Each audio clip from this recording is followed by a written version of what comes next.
Pemirsa, tahukah Anda Indonesia memiliki 6 istana presiden yang tersebar di Pulau Jawa dan Bali?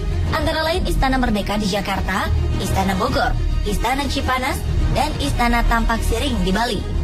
Istana kepresidenan itu digunakan sebagai tempat resmi kediaman presiden, juga sebagai tempat presiden menggerakkan roda pemerintahan, atau menjadi tempat beristirahat tamu-tamu negara. Namun ternyata ada juga yang menyimpan cerita-cerita unik maupun kisah-kisah mistis. Lalu, seperti apa keanehan-keanehan yang terdapat di Istana Kepresidenan Republik Indonesia?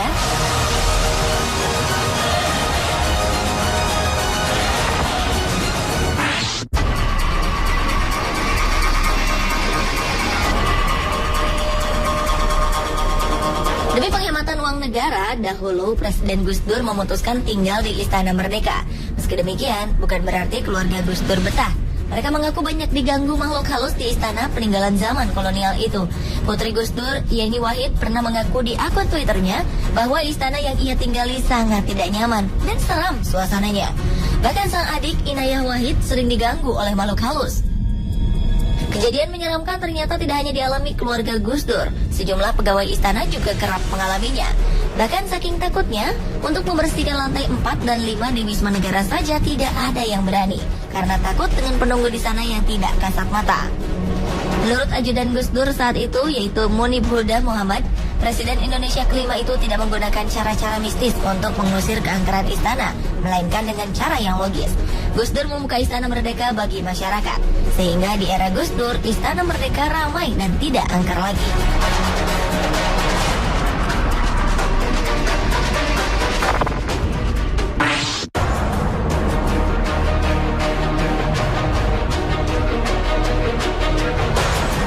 Istana Merdeka merupakan tempat resmi kediaman dan kantor Presiden Indonesia yang terletak satu kompleks dengan Istana Negara dan Bina Geraha, yaitu terletak di Jalan Merdeka Selatan, Jakarta. Istana dengan luas sekitar 2.400 meter persegi ini dibangun pada masa pemerintahan Gubernur Jenderal J.W. Van Lansberg pada 1873. Tercatat setelah Presiden pertama Indonesia, Soekarno, barulah Presiden keempat Abdurrahman Wahid alias Gus Dur yang memilih tinggal di istana. Kini Istana Merdeka ditinggali oleh Presiden ke-7 Indonesia, Joko Widodo, atau yang akrab disapa Jokowi. Yang menarik, ternyata Jokowi dan Ibu Negara Iriana Widodo bukan hanya tinggal, tetapi tidur di bekas ranjang Presiden Soekarno. Diketahui selama ini tak ada presiden yang berani tidur di ranjang kamar sang proklamator itu. Bahkan putri dari Bung Karno, Megawati Soekarno Putri sekalipun.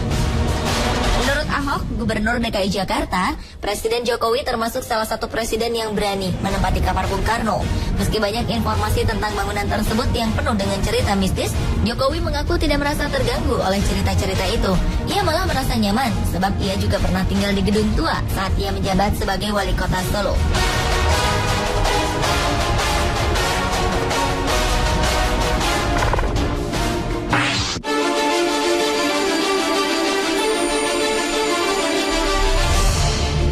Sebagai pusat kegiatan pemerintahan negara, saat ini Istana Negara menjadi tempat penyelenggaraan acara-acara yang bersifat kenegaraan, antara lain pelantikan pejabat-pejabat tinggi negara hingga jamuan kenegaraan. Namun ternyata ada sebuah kisah di balik salah satu acara pelantikan resmi di Istana Negara tersebut, tepatnya saat pengangkatan Albert Hasibuan sebagai anggota Dewan Pertimbangan Presiden untuk bidang hak asasi manusia pada awal tahun 2012 lalu oleh Presiden Indonesia ke-6 Susilo Bambang Yudhoyono.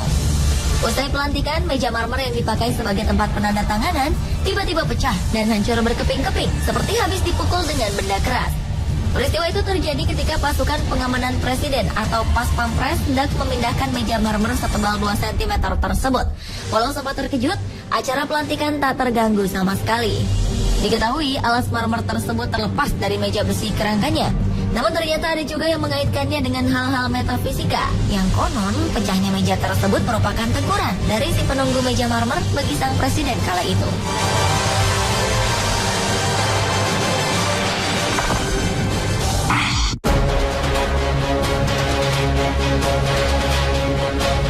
Pemirsa, Rabu 22 Oktober 2014, Presiden Joko Widodo menggelar jumpa pers perdana sejak dilantik pada 20 Oktober lalu di halaman Istana Kepresidenan. Ada yang menarik dalam jumpa pers tersebut. Lokasi yang dipilih sebagai tempat jumpa pers juga tak biasa. yakni di bawah pohon Ki Hujan, nama sebuah pohon jenis trem besi besar yang ditanam di belakang Istana Merdeka. Pohon Ki Hujan ini seperti menjadi saksi bisu atas segala yang terjadi di kompleks kepresidenan itu. Di antaranya saat SBY pernah menerima penyerang kesebelasan nasional Prancis, Zinedine Zidane. Menariknya, Ki Hujan ini ternyata sudah berusia 144 tahun sejak ditanam pada 1870, yang artinya 3 tahun sebelum Istana Merdeka dibangun oleh arsitek Drossares. Meski ditopang oleh sejumlah tiang, pohon ini masih terlihat gagah. Yang menariknya lagi, pohon ini sempat diterjang angin puting beliung yang terjadi di kawasan istana pada 5 Januari 2012 silam.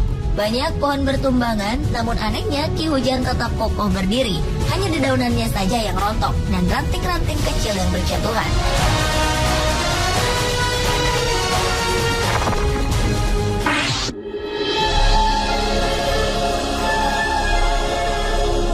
Istana Bogor merupakan salah satu dari 6 istana Presiden Republik Indonesia yang mempunyai keunikan tersendiri dikarenakan aspek historis, kebudayaan, dan faunanya. Namun di balik keunikan itu ternyata ada kisah misteri yang beredar di kalangan masyarakat tentang salah satu patung yang ada di istana yang dibangun pada tahun 1744 itu. Konon beredar kisah tentang seorang peserta pendataran yang berkunjung ke Istana Bogor dan melakukan hal usil ke salah satu patung perunggu berwujud wanita tanpa busana. Dengan sengaja ia meletakkan bulu-bulu wol, rontokan dari karpet di bagian terlarang tersebut.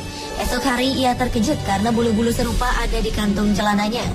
Dan ketika makan, ia pun tersedak tanpa sebab, namun yang keluar dari tenggorokannya adalah bulu-bulu karpet tersebut. Kabarnya almarhumah mantan ibu negara, Hartini Soekarno pun sempat mengiyahkan bahwa di Istana Bogor terdapat makhluk astral penunggunya. Konon, ia pernah melihat seorang tamu yang tak kasat mata saat memasuki ruangan presiden di istana tersebut.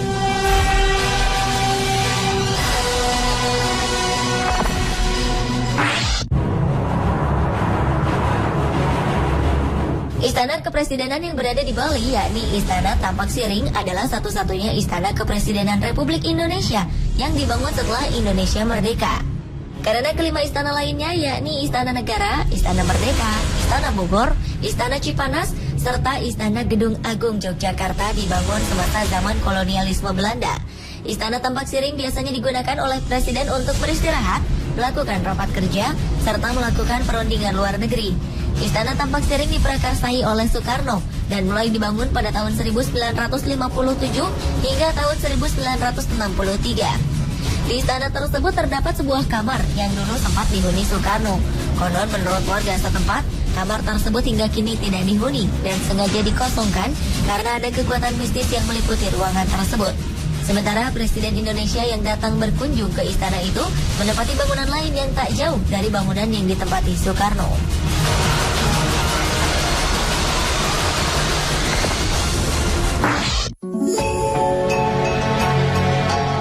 Istana Gedung Agung merupakan salah satu dari 6 istana kepresidenan Republik Indonesia.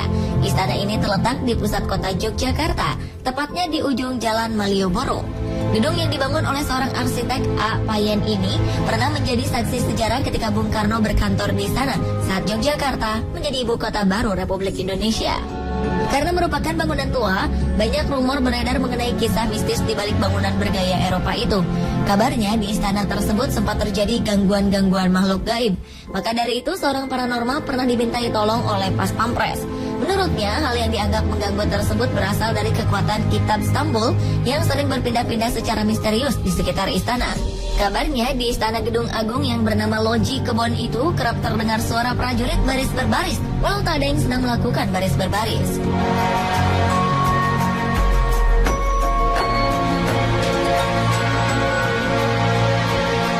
Pemirsa, itulah 7 peristiwa aneh yang pernah terjadi di Istana Kepresidenan Indonesia versi on the spot.